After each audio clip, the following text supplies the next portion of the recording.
Welcome to this week's edition of HavenFootball.net's Play the Game.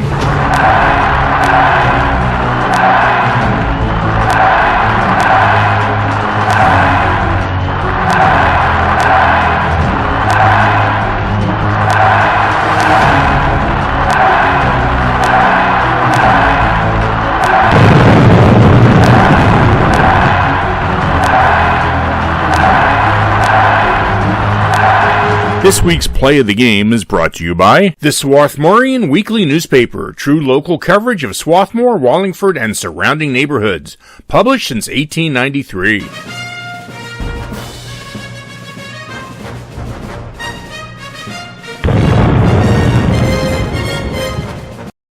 Another great evening for high school football as the number 5 seed Garnet Valley Jaguars come to George L. King Field to take on the number 4 seed Strath Haven Panthers for the PIAA District 1 5A quarterfinal playoff game. Our first play is also our first Play of the Game with Andrew Kaufman.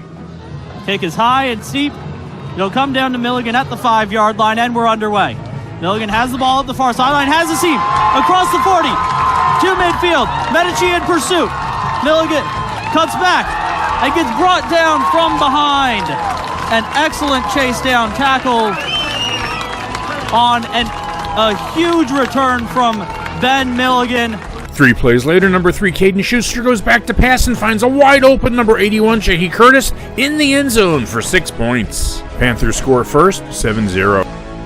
The Jags need to score and come right back with this quick pass from number 1 Luke Donahue to number 20 Nolan Carroll for 14 yards and a first down. 2 plays later, Donahue has this great fake and keeper as he finds the seam on the right and takes off for 16 yards. A couple of plays later, Donahue finds a wide open Carroll at the 6-yard line who takes the catch into the end zone. And we're all tied up, 7-7. Haven has to punt on their next possession as disaster strikes as number 9 Colton Turner comes off the left corner and blocks number 8 Ben Milligan's punt, and the Jags recover at the Haven 13-yard line. 3 plays later, number 44 Paxton Hunt takes it in from the 1. Garnet Valley takes the lead, 14-7. Haven is at 3rd and 6, and Schuster looks to go deep and sees number 5 James Fisher leading his coverage, but his throw is just a tad short, and Fisher can't make the catch, forcing the Panthers to punt.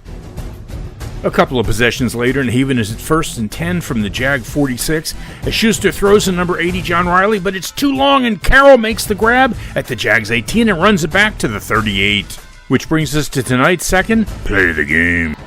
Hunt in motion. O'Donohue back to pass, fires down the seam. Ben Milligan out there, and he'll pick it off. 2 straight possessions come to an end with an interception.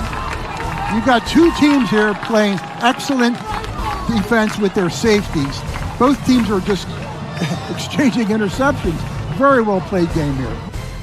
On the next play, Fisher gets the ball and runs right, breaks 2 tackles, and takes off down the right side, breaks another tackle, but steps out of bounds at the Jag 35.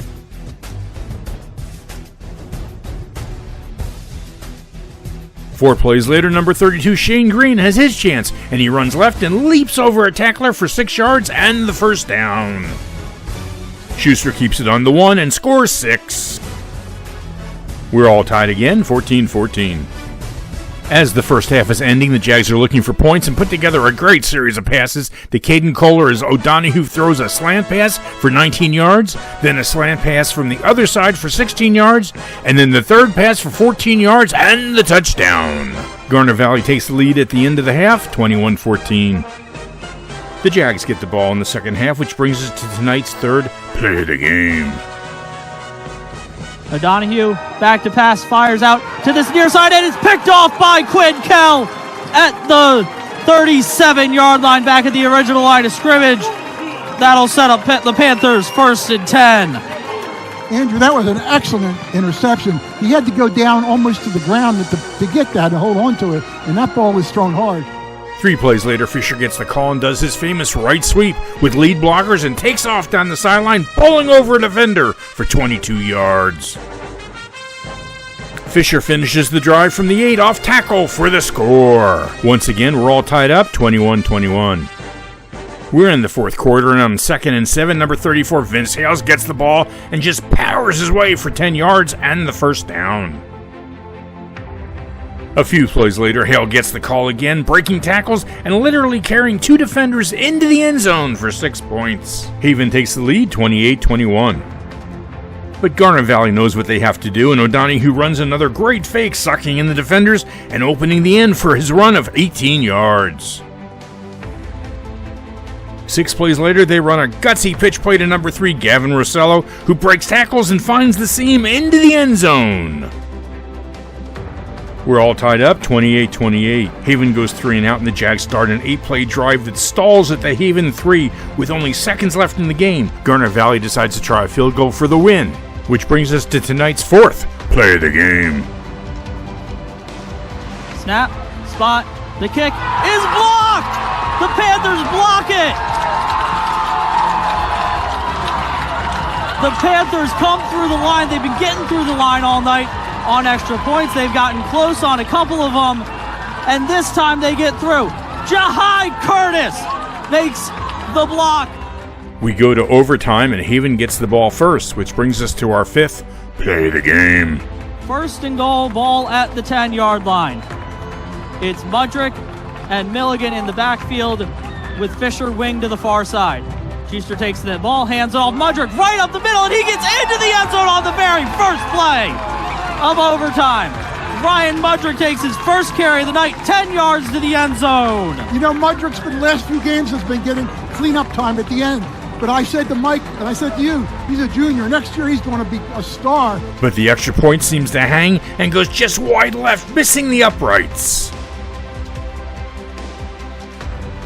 Haven has to hold now, but the Jags run another pitch play to number 21, Luke Vaughn, who gets outside and pushes into the end zone. Garnet Valley only needs to make the extra point as kicker number 11, Michael Medici, with nerves of steel, connects and makes the point as the Jags beat the Panthers 35-34, ending Strath Haven's 2024 season. James Fisher led the offense with 15 carries for 124 yards and 1 touchdown. He also had 9 tackles on defense. Jahai Curtis had 1 reception for 11 yards and a touchdown, as well as blocking the game-winning field goal. Alexi Gustafson led the defense with 11 tackles, 2 unassisted. And Quinn Kell was right behind him with 10 tackles, 5 unassisted, and 1 interception. And that concludes the 2024 season for the Strath Haven Panthers. Check back with us in August 2025 for a new season of HavenFootball.net's Play the Game.